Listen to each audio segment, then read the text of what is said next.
Assalamualaikum warahmatullahi wabarakatuh. Saya Winanti Adirianti dengan NIM 2010501111121, Fakultas Farmasi Universitas Wetasim Semarang. Di sini saya akan mengerjakan sebuah kasus statistika menggunakan uji F dengan aplikasi SPSS. Uji F yaitu uji beda lebih dari 3 variabel. Pada praktikum statistika percobaan kelima ini, kita akan membahas uji ANOVA dan uji Kruskal-Wallis. Uji F ini merupakan uji parametrik, yang mana syarat parametrik harus terpenuhi, yaitu terdistribusi normal dan homogen. Maka langkah awal yang harus diambil yaitu melakukan uji normalitas dan homogenitas. Dikatakan terdistribusi normal apabila nilai signifikansi lebih dari 0,05.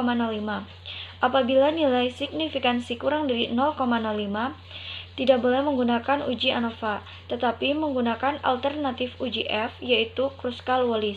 Kruskal-Wallis yaitu uji non-parametrik, yang mana digunakan bila syarat parametrik tidak terpenuhi.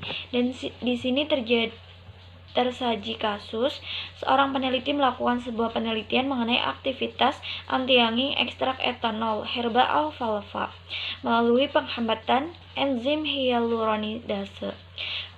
Lalu di sini ada data penelitian, ada aplikasi dari 1 sampai 10, dan di sini ada 5 macam inhibisi enzim hyaluronidase.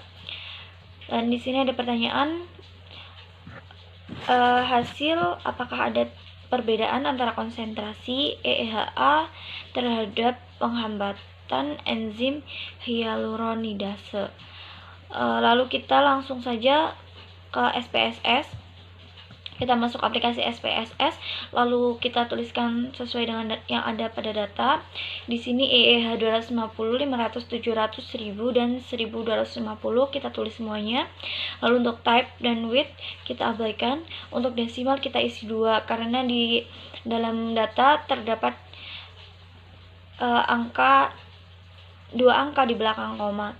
Untuk label kita sesuaikan EEH 250%, 500%, 700%, 1250%. Untuk values kita abaikan, missing abaikan, column age kita abaikan semua. Untuk measure kita pilih yang scale. Lalu kita masuk ke analyze. Setelah ke analyze kita masuk ke descriptive statistik. Setelah itu kita ke explore, kita klik, lalu kita pindahkan semua ke dependent list. Kita pindah semuanya.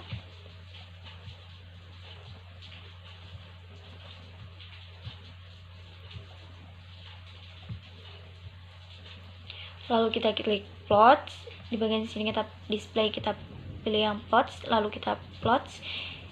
Kita faktor level, kita dipindah ke kita ambil yang non, yang box plotnya, lalu kita centang yang normality plots with text.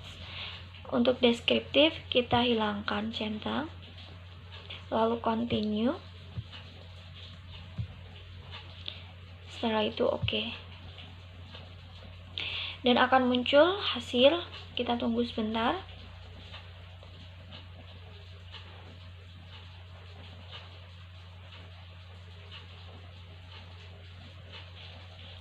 Di sini sudah ada hasil, dan di sini ada, kita lihat test of normality-nya.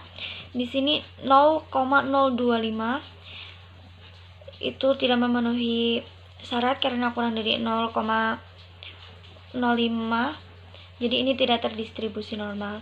Meskipun di sini ada 0,976, 0,680, 0,833, tetapi di sini ada yang kurang dari 0,05.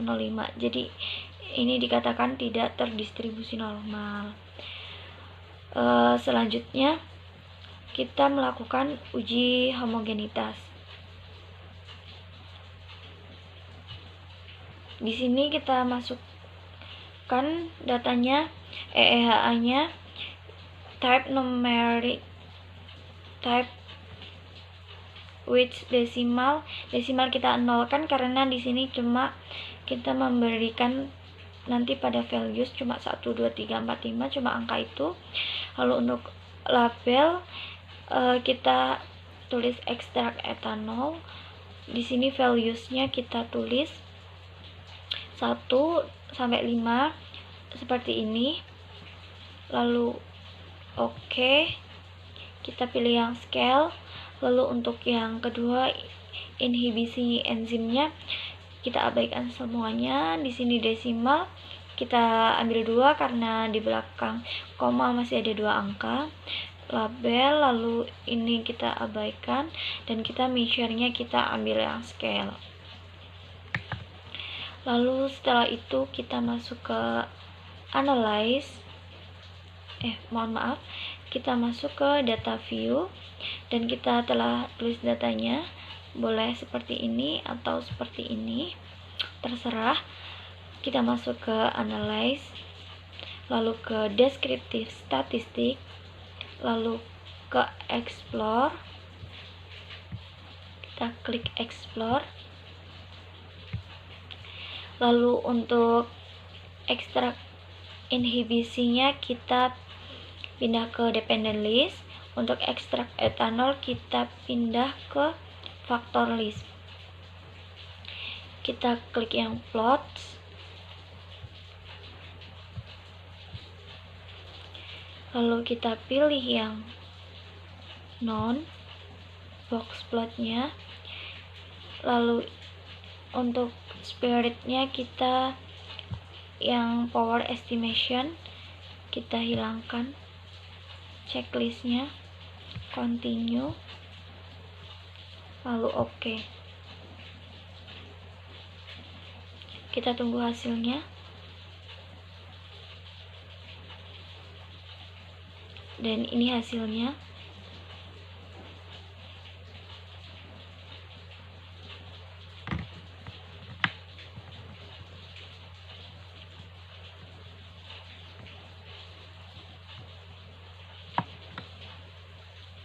Dan di sini test of homogeneity-nya signifikansinya kurang dari 0,05.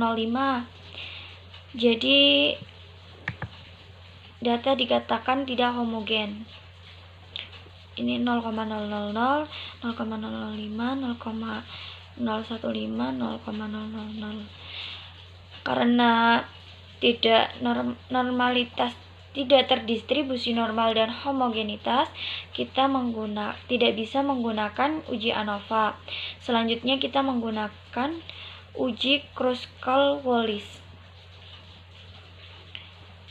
Kita masuk data yang tadi, kita klik analyze, lalu kita klik yang non-parametric test, kita klik yang legacy dialog, lalu kita klik yang K-independent sample, kita klik,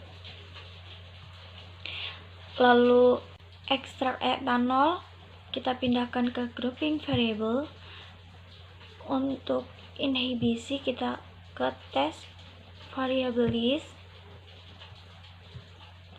lalu kita define range-nya, minimumnya 1, maksimumnya 5, kita continue. Lalu pada test step-nya kita checklist yang Kruskal-Wallis, lalu kita oke. Kita tunggu hasilnya, dan ini hasilnya. Signifikansinya adalah 0,000, kurang dari 0,005, menunjukkan adanya perbedaan. Untuk menjawab soal yang ini, berdasarkan hasil penelitian tersebut, apakah ada perbedaan antara konsentrasi EEHA terhadap penghambatan enzim?